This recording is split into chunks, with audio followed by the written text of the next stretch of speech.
പ്രിയ സുഹൃത്തുക്കളെ, നമ്മുടെ നേരത്തെ ഏതെങ്കിലും കമ്പനിയിൽ നിങ്ങൾ ഇമെയിൽ കൊടുത്തതുണ്ടെങ്കിൽ ആ ഇമെയിൽ ഫുള്ളായി കാണിക്കുന്നത് ചില സന്ദർഭത്തിൽ ചിലപ്പോൾ നമ്മുടെ വാട്സപ്പിൽ കൊടുത്തത് അതേ ഇമെയിലാണെങ്കിൽ, ജിമെയിലൊക്കെ ഒന്ന് തന്നെയാണ് ഓർക്കുക, അതേ ജിമെയിലാണ് നിങ്ങൾ വാട്സപ്പിൽ കൊടുത്തതെങ്കിൽ അത് വാട്സപ്പിൽ നിന്ന് ഒഴിവാക്കിയിട്ട് പുതിയ ജിമെയിൽ നിങ്ങൾക്ക് കൊടുക്കാൻ ആദ്യം തന്നെ നിങ്ങളൊരു പുതിയ ജിമെയിൽ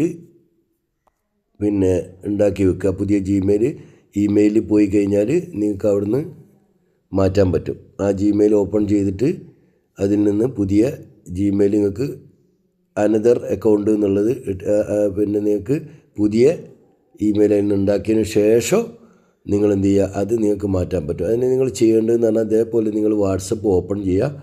ഓപ്പൺ ചെയ്തിട്ട് മുകളിൽ 3 ഡോട്ട് കാണുന്നതിൽ ടച്ച് ചെയ്യുക.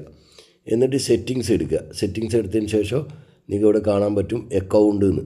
ഈ അക്കൗണ്ടിൽ ടച്ച് ചെയ്തതിന് ശേഷം ഇവിടെ നിങ്ങൾക്ക് ഇമെയിൽ എന്ന് കാണിക്കും. ഇതാ ഇവിടെ 3-മത്തത് ഇമെയിലാണ്. ആ ഇമെയിലിൻ്റെ അവിടെ ടച്ച് ചെയ്യുക. എന്നിട്ട് അതിന് ശേഷം നിങ്ങളിവിടെ ഒരു പെന്നിൻ്റെ അടയാളം കാണും, ഒരു പെന്നിൻ്റെ അടയാളം, അവിടെ ഒന്നിങ്ങനെ ടച്ച് ചെയ്ത് കൊടുക്കുക. എന്നിട്ട് നിങ്ങൾ എന്ത് ചെയ്യുക, ഇവിടെ ഇമെയിൽ മാറ്റണമെങ്കിൽ ആ ഞാനിപ്പോൾ ഇമെയിൽ മാറ്റിയതേ ഉള്ളൂ. അപ്പോഴാണ് നമ്മുടെ എല്ലാ ആൾക്കാർക്കും ഇത് അറിഞ്ഞോട്ടെ എന്ന് കരുതിയിട്ട് ഞാനൊരു വീഡിയോ തയ്യാറാക്കുന്നത്. ഇവിടെ നിങ്ങൾ ഇമെയിൽ മാറ്റിയതിന് ശേഷം നെക്സ്റ്റ് എന്ന് കൊടുക്കുക. ഇവിടെ ഇമെയിൽ മാറ്റുമ്പോൾ ചിലപ്പോൾ നിങ്ങൾ കൊടുക്കുന്ന ഇമെയിൽ ഗൂഗിളുമായിട്ട് ബന്ധമില്ലെങ്കിൽ അത് അവിടെ ആവില്ല.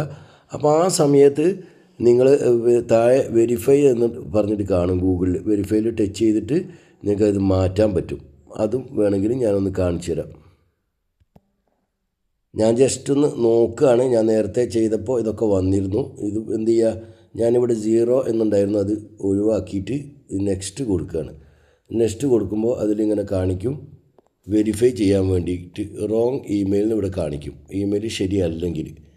അപ്പോൾ എന്ത് ചെയ്യുക, വീണ്ടും ഇവിടെ വരിക, ഇവിടെ ടച്ച് ചെയ്യുക, പെന്നിൽ ടച്ച് ചെയ്തതിന് ശേഷം നിങ്ങളിവിടെ എന്താണ് ഇമെയിൽ ഉണ്ടായിരുന്നത് അത് അവിടെ കൊടുക്കുക. അപ്പോൾ വീണ്ടും നെക്സ്റ്റ് അടിച്ചാൽ നിങ്ങൾക്ക് അവിടെ കിട്ടും. അപ്പോൾ ഞാനവിടെ എന്ത് ചെയ്യാണ്, അവിടെ നെക്സ്റ്റ് അടിച്ച് കൊടുക്കുകയാണ്. നെക്സ്റ്റ് അടിച്ച് കൊടുത്തപ്പോൾ വെരിഫൈ എന്ന് കാണിക്കും, കണ്ടിന്യൂ എന്ന് ഇവിടെ കാണിക്കും, ഇവിടെ ടച്ച് ചെയ്ത് കൊടുക്കുക. അപ്പോൾ നമ്മൾ കൊടുത്ത ഇമെയിൽ ഇവിടെ വന്നു കഴിഞ്ഞു. Okay, thank you.